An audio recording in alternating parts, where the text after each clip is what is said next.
Se l'amministrazione comunale vuole ripartire dai quartieri, ecco il primo della lista. Siamo a Santabona. Oggi la telefonata di un telespettatore che ha denunciato lo stato di totale abbandono di via Capodistria. Ultimamente ci sono state parecchie visite di ladri che hanno visitato soprattutto i garage e li hanno aperti uno alla volta.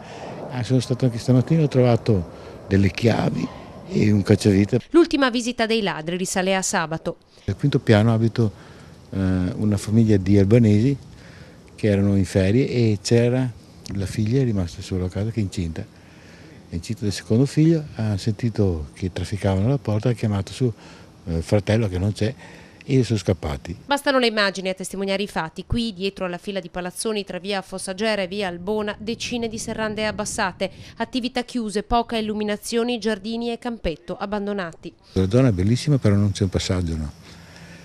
E qui, per esempio, le poste le hanno spostate, evidentemente questo non è un punto di riferimento per l'amministrazione comunale o roba del genere. I ladri entrano da qui, aprono i garage e da qui se ne escono. La telecamera, quella dell'antenna, funziona a tratti.